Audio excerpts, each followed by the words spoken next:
Tá começando mais um episódio de Cuidar Não É Educar. Eu sou o Arthur Gubert, aqui comigo o Júlio Vols, e a gente procura encontrar um elo de conexão entre a prática do cuidado, né, nas relações que pessoas mais de idade com pessoas de menos idade, como a gente gosta de chamar por aqui. E hoje a gente vai renascer um assunto de um episódio que a gente já tratou, mas eu vou deixar o Júlio falar.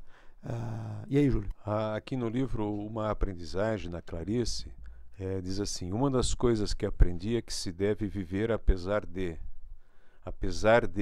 se deve comer, apesar de se deve amar, apesar de se deve morrer. Inclusive, muitas vezes é o próprio apesar de que nos empurra para frente. Né? Eu acho fantástico, né, que ela nos diz apesar de, né? Então tem as meninas, né, os nossos filhos, e tem a vida. Então, viver apesar de, viver apesar de qualquer coisa. É uma arte, Arthur, é uma arte. Né? Mas eu estava querendo, a gente começou a ir por um caminho, né? E eu estava querendo retomar o episódio que a gente gravou sobre o filme da Elza Soares, do Mané, Elza e Mané, né?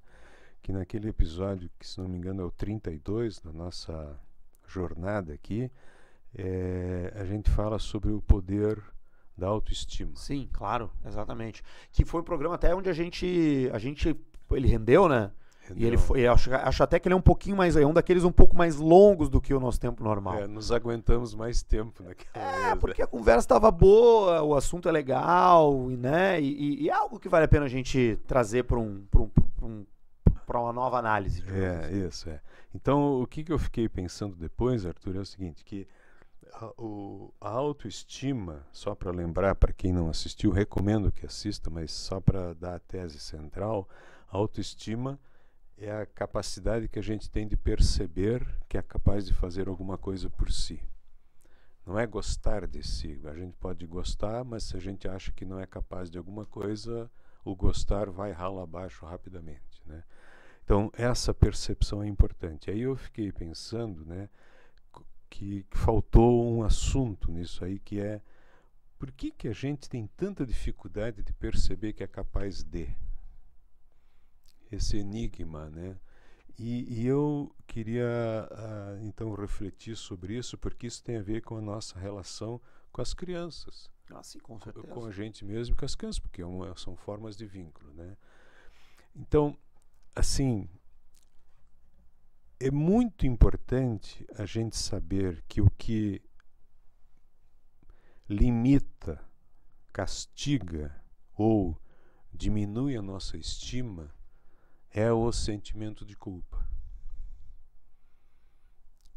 Não é que tu não gosta do meu cabelo, ou não é que tu não achou lindo minhas unhas, ou não é que tu não gostou do livro que eu sugeri, que isso é uma autoestima narcísica, né? Eu quero ser colocado no trono, e se eu não estou no trono, eu me chateio muito.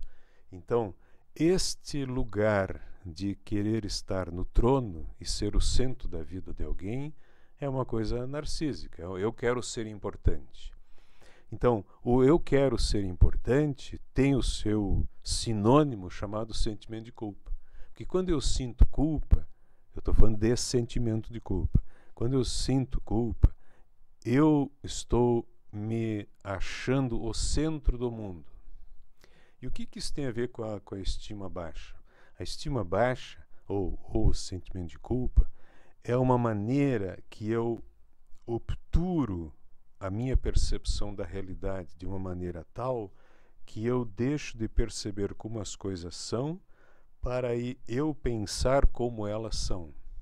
Então, quando eu disse para ti que tu estava hoje, quando a gente se encontrou, né, que tu estava chateado ou estava triste, sério, estava sério, tu diz, não, eu estou cansado.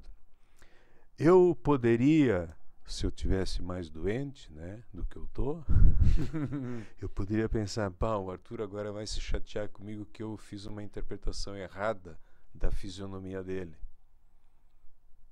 E aí a minha atitude de conversar contigo, eu iria atacar a mim eu não poderia ter dito isso, ou eu não poderia ter entendido errado o que o Arthur estava sentindo ou pensando, portanto eu não presto. Deu para entender essa equação? Deu para entender, e esse exercício mental que tu fez é muito parecido com o que a gente sente na realidade, se tu parar para prestar atenção no sentimento. É isso, então a gente faz alguma coisa para um filho nosso, para nossa filha, e eles não se agradam e a gente se sente mal. Ou a gente ataca alguma coisa que eles estão fazendo e eles se sentem mal por não estar nos agradando. Enfim, essa maquininha do dia a dia do convívio, né? O que dificulta muito na raça humana de a gente ter mais tranquilidade com a nossa potencialidade, com as nossas capacidades, é o sentimento de culpa, que é um delírio de grandeza ou um delírio de poder, onde eu acho que tudo funciona ao meu redor.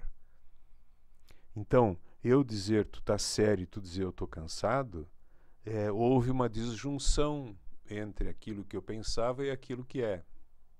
Se eu, volto a dizer o que eu disse antes, se eu resolver me tratar mal por ter te interpretado mal, a conversa aqui não vai fluir, eu vou ficar de canto, eu vou ficar pedindo desculpa, eu vou para casa chateado e vou ficar pensando, pô, como é que eu não percebi como que o Arthur estava? E aí eu vou me nhocando e aquilo vai. Daí eu preparo uma janta gostosa, sei lá, e eu não sinto que eu preparei uma janta boa porque eu tô ainda fixado de que eu errei.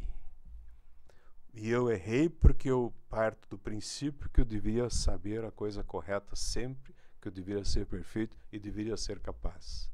Então, o sentimento de culpa, que é uma emoção que me torna delirantemente alguém que deveria ser capaz de tudo, dificulta a minha capacidade de lidar com a minha potencialidade, que é humana. Ela não é divina como é o sentimento de culpa.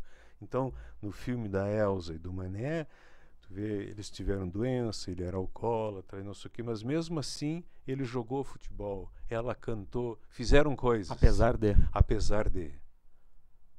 Muito bom. Apesar de, eles fizeram coisas. E por que eles fizeram? Porque eles não se agarraram à ilusão de que eles não atacaram a capacidade de vida deles através do sentimento de culpa de serem pobres, ou serem negros, ou de terem a vida que tiveram, ou de serem atacados pela sociedade, etc, etc. Isso é uma arte, Arthur.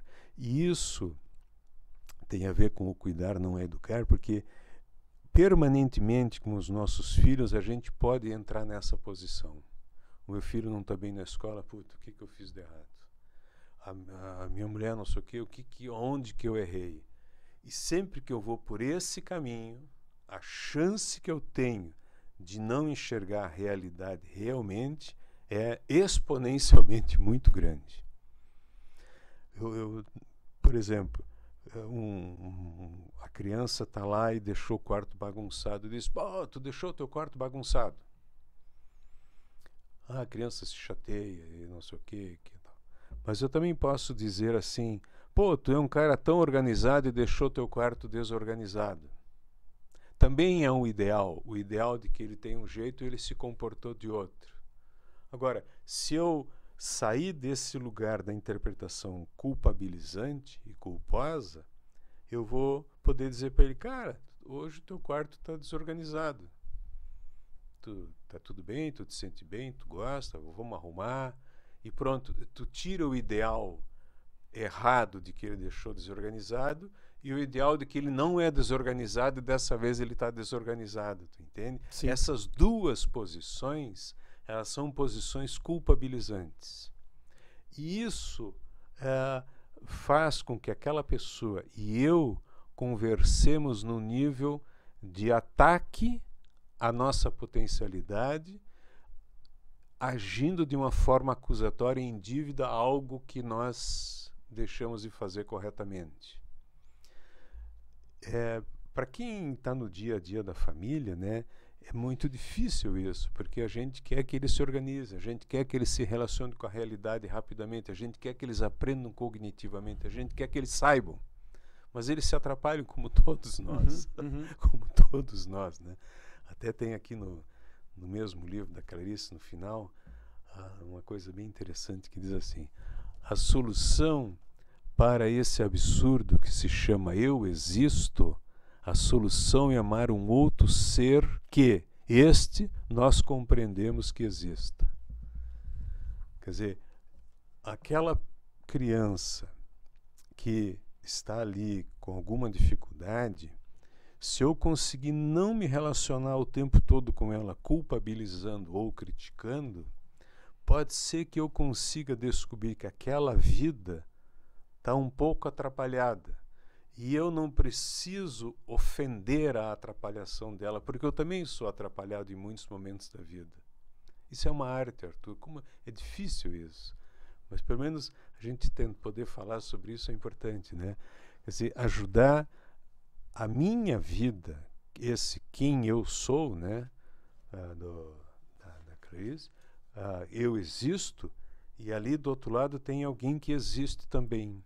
E nós dois temos que conversar de tal maneira que eu não ataque a potencialidade dele com o meu sentimento de culpa. E que ele não acredite no meu sentimento de culpa e ele ataque a potencialidade dele. Isso é muito difícil todos os dias, mas se de vez em quando a gente escapar dessa maluquice chamada sentimento de culpa, facilita que ao longo dos anos as nossas crianças possam ser mais sensíveis à vida como a vida é. A vida é frágil, a vida não pode tudo, a vida precisa ser aprendida.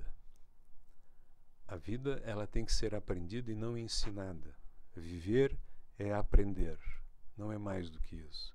Isso é viver, isso é cuidar. Bom, estou falando bastante. Não, tá cara, é que tu entrou. É que, pô, dois cara, pés na porta, né? Não, é que então. Aí tem isso, tá? Aí tem o seguinte. Diz alguma coisa para eu voltar ao assunto. Tem o seguinte, aí tem o privilégio de poder ouvir Júlio Valls a respeito disso. Né? Aí o valor tá aí. Né? Tô te ouvindo. Eu não tô ouvindo qualquer pessoa, entendeu? Não, obrigado. Então isso é muito gostoso. É uma coisa que às vezes assim até melhor. Tu definiu muito bem, e porque assim, Júlio, e quando eu digo que tu definiu muito bem, tu falou de uma maneira misturando a poesia da Clarice, as experiências do mundo real. Isso pinta uma figura em algo que todo mundo sente e se sente nessa posição, seja em culpa por não ajudar mais a lavar uma louça em casa, ou com relação ao filho, e um sentimento direto de se ele não conseguiu atingir alguma coisa, o culpado sou eu. Mas esse sentimento ele é presente, cara. E eu vou te dizer, é muito difícil realmente, como tu falou, se desvincular disso. Então, por isso que quando tu consegue identificar e fazer, em uma ocasião já melhora muito tudo, melhora, né? Melhora. Eu me lembro uma vez que eu estava deixando uns livros na livraria, e no estacionamento, aí eu entrei no carro, comecei a dirigir, botei uma música e embaixo tinha uma placa de pare no chão e eu não vi, fui, um outro carro veio e raspou no meu. Na hora eu pensei, por que não fiquei um minuto a mais na livraria? Isso é o sentimento de culpa, que é aquela sensação de que tu fez algo errado. Se eu pudesse ter ficado, como se tu pudesse ter ficado. Como se eu pudesse ir voltar para trás ou consertar o passado, e como se o que eu fiz foi um erro. Isso acontece? Não, o tempo todo. Só acontece isso, eu diria. Só acontece isso. É por que eu fiquei doente, né? Porque a temperatura. Não é porque eu sou um ser humano. Eu fiquei doente porque eu fiz algo errado. Os seres humanos ficam doentes, mas como a gente fica doente, a gente perde o controle da natureza e da vida, a gente cria o sentimento de culpa. A gente cria o sentimento de culpa. E essa criação ataca a minha capacidade de perceber que eu sou capaz de resolver alguma coisa. E ataca a decisão, a próxima decisão a ser tomada. Isso, que agora eu vou dizer qual que foi. Quando eu me dei conta, mas eu tô louco, como assim ficar um minuto a mais na livraria? Quando eu entendi que eu estava louco, a minha reação foi louca, Eu pensei, eu bati porque eu não prestei atenção. Só por isso. Aí eu me tornei responsável. Então a culpa me tira a responsabilidade e coloca fora. Bom, quando eu aceitei que eu bati ou a pessoa bateu em mim porque eu não prestei atenção, eu consegui sair do carro tranquilamente, sem brigar com a outra pessoa e pensei, pô, por que tu estava aqui naquela hora? Tu podia ter freado, tu podia ter me visto. Eu saí, disse, tudo bem, teu carro machucou, não machucou, tá aqui meu cartão, se precisar, acertamos as contas. Cheguei em casa tranquilo. Se eu não tivesse me dado conta disso, podia ser que eu chegava em casa e brigava com os cachorros, ia gritar com as crianças, ia dizer que minha mulher não me ama, ou que a vida é um inferno, ou não sei o quê. Tu entende o que eu estou dizendo, né? Entendo. Então, o sentimento de culpa, se eu mantivesse ali, que é por que não fiquei um minuto a mais, atacaria a minha capacidade de resolver um problema, que é conversar com a pessoa, não agredir ela e não ser estúpido com ela e saber o que aconteceu foi porque eu não prestei atenção. A causa estava em mim, não fora de mim. E aí me dá condições de agir. Então, no episódio esse 32 do poder da autoestima, a autoestima é atacada, a nossa capacidade de perceber que somos capazes, porque nós acreditamos antes que somos perfeitos e que deveríamos ser capazes de tudo. Se a gente cura essa cachaça doida, talvez a gente consiga ter uma vida um pouco melhor com quem está perto da gente. E com a gente mesmo muito mais, né? Mas é uma empresa agora, né? É tem uma outros empresa. colaboradores. Tem outros colaboradores. Todo mundo tem que se dar bem. Não é se dar bem, mas é capaz de resolver as coisas. Se comunicando, né? Se comunicando, é isso aí. Trocando ideia. Isso é uma arte, Arthur, que é a arte do cuidar. A arte do cuidar é essa. O educar não é uma arte. O educar é um ser perfeito que quer ensinar um ser imperfeito. Essa posição emocional é uma posição baseada no delírio de poder. E aí eu fico intolerante com as dificuldades naturais da vida. E, portanto, se eu fico intolerante, é porque eu sou capaz e o que está do outro lado não é capaz de nada, e eu vou começar a agredir ele com palavras, com rejeições, com exigências fantásticas, etc, etc, etc, etc, etc. E aí a gente não escolhe beijar, né, Júlio? A gente escolhe ter razão nesse caso. É isso aí. Como é que é o nome do livro? O livro se chama Uma Aprendizagem, o Livro dos Prazeres. É uma história da Lore com o Ulisses, é uma história de amor de um casal, que ela é uma menina mais jovem, ele é um homem mais velho, e é a luta dela para se entregar ao amor. É muito, muito bonito. E eu lendo o livro agora, porque eu tenho que fazer uma apresentação sobre esse livro. Saiu pela Rocco. Tenho que fazer uma apresentação sobre esse livro. Eu comecei a imaginar assim, Arthur, que a Lore é um bebê e o Ulisses são os adultos ou a vida que estão esperando que esse bebê possa aprender a se relacionar. E o Ulisses, a Lore diz assim, por exemplo, olha, eu estou muito angustiada, eu venho aqui na minha casa. Ele diz, calma, vai passar. E ele não vai. Eu já vi essa frase. Mas isso aí virou meme, cara. Isso aí. Então, são coisas assim que está no livro, né, que mostra que a criança, agora eu vou usar a Lore como uma criança, tá? A criança, ela precisa de muitos anos para aprender a conviver e a viver. E nós também. Mas para ela, como tudo é muito novo, ela tem que aprender a lidar com a ilusão e com a tristeza, com a decepção, com a dúvida se gosta ou se não gosta, se quer ou se não quer. A gente, como adulto, não tem mais a mesma coisa que essa criança tem. Mas a gente tem que vamos dizer assim, quando eu digo ser tolerante, quer dizer não desrespeitar o ritmo da vida de uma criança. Desrespeitar no sentido de menosprezar, né? Agora, a gente pode dar um apoiozinho, uma força, dar alguns ensinamentos, etc., mas que não sejam baseados na ilusão de poder ou do sentimento de culpa, porque daí a gente ataca a capacidade primordial de um ser humano de aprender a viver, que é perceber que é capaz de fazer algo por si. E o sentimento de culpa dificulta ou impede essa percepção. Coisa linda, cara. Coisa boa. Vai ter que ter uma parte 3. Tá, mas aí a gente fica no mesmo assunto. É melhor falar de futebol. Cuidar não é educar. A gente entra aqui nesses assuntos relacionados às dinâmicas entre pessoas com crianças, né? Mas, enfim, a gente fala sobre as relações humanas no final do dia, né? Buscando dar luz por essa... Não sei se filosofia, não sei se prática de saúde, mas que é o ato do cuidado, né?